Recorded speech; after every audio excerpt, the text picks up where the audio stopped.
दरिद्रता से मिलने के लिए शनिवार को पीपल के पेड़ के नीचे आएंगे। जो भी शनिवार के दिन पीपल के वृक्ष की पूजन करेगा, दूध चढ़ाएगा, या लक्ष्मी और नारायण उसके घर में प्रवेश कर जाएंगे। लक्ष्मी और नारायण उसके घर में प्रवेश कर जाएंगे। इसलिए नियम बनाया है। कौन से दिन? शनिवार। लक्ष्मी जी बोली, नारायण आपने तो एक दिन का वार दे दिया। शंकर जी ने 7 वार बनाए हैं, रविवार, सोमवार, मंगलवार, बुधवार, गुरुवार, शुक्रवार और शनिवार। ये शिव जी ने बनाया है।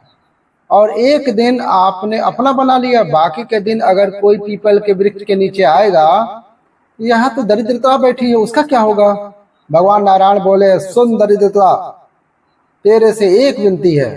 अगर कोई भी मनुष्य इस पीपल के पेड़ के नीचे अगर 7 दिन में आता है और उसके हाथ में अगर कोई सामग्री होती है, तो तू उसके घर में प्रवेश नहीं करेगी।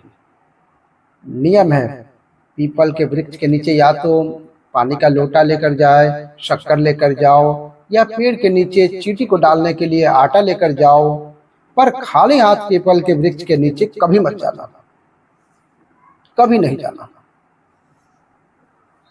खाली हाथ जाओगे तो दरिद्रता तुम्हारे घर में प्रवेश कर जाएगी। दरिद्रता खड़ी होकर बोली, नारायण तूने अपनी मनमानी की है, एक दिन मुझे भी मेरा चाहिए। भगवान ने कहा, बोल कौन सा दिन चाहिए? दरिद्रता कहती है, रविवार के दिन इस पीपल के वृक्ष के नीचे मैं दिन भर नृत्य करूंगी, इसमें रहूंगी, और जो यहाँ आएगा रविवार को मैं उसके घर में प्रवेश करूंगी। भगवान ने कहा, ठीक है दरिद्रता, रविवार का दिन एक ऐसा दिन रहेगा जिस दिन तुम इस पीपल के वृक्ष के नीचे नृत्य करेगी, और जो आएगा इस पीपल के वृक्ष के नीचे उसके साथ प्रवेश कर जाएगी।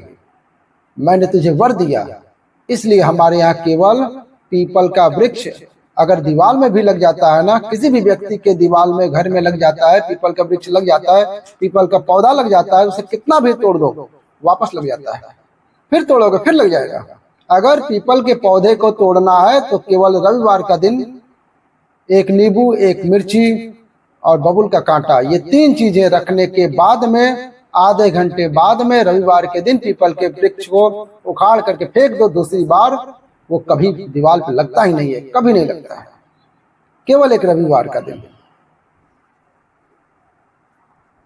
इतवार का दिन। घर में दीवालों पर अगर पीपल लग भी गया है, इसलिए पीपल के वृक्ष को उखाड़ने का, अगर घर में पीपल लगा हुआ है, पीपल का पौधा हमारे घर में लग गया है तो उसको उतारना, निकालना, लगाना, तो पीपल के वृक्ष को अगर निकाला जाता है तो रविवार के दिन, अगर पीपल के वृक्ष को कहीं लगाया जाता है तो सोमवार के दिन, मंगलवार के दिन, बुधवार के दिन, इन दिनों में लगा सकते हैं पीपल के वृक्ष को।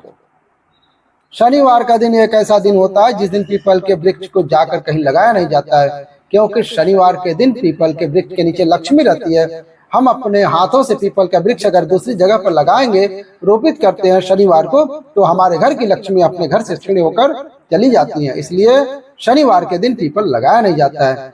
किसी के घर पे अगर लग गया तो लग गया।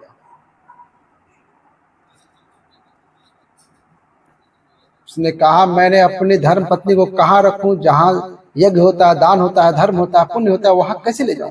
भगवान ने कहा, दुर्वासा जी बोले, जिसके यहाँ रात्रि में बर्तन जूठे पड़े रहते हो उसके घर में इस दरिद्रता को लेकर तुम प्रवेश कर जाना। जिसके यहाँ रात्रि में बर्तन जूठे पड़े हो वहां लेकर प्रवेश कर जाना। दूसरी जगह दुर्वासा जी बोले, जो स्त्री घर में दोपहर के समय पर सो रही हो उसके घर में इसको लेकर के प्रवेश कर जाना।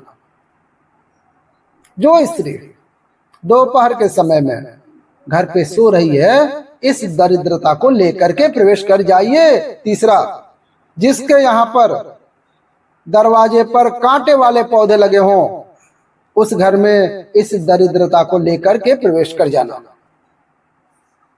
दरिद्रता क्यों? कितनी सुंदर बात कही है। दाता और विधाता, कौन कौन? दाता और विधाता, लक्ष्मी और दरिद्रता के संग।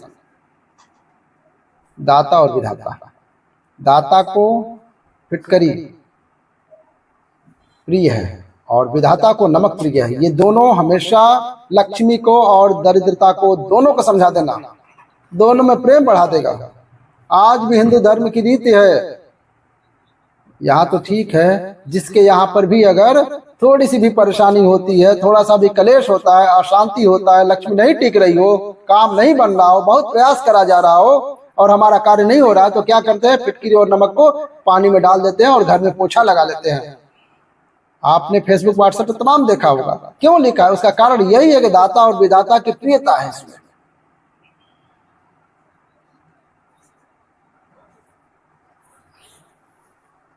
दाता और विधाता उनकी प्रियता है, उनकी पूर्णता है इसमें। अब दुर्वासा जी बोले अपनी धर्मपत्नी को जहां कांटेदार पौधे हो वहां लेकर के चले जाइए।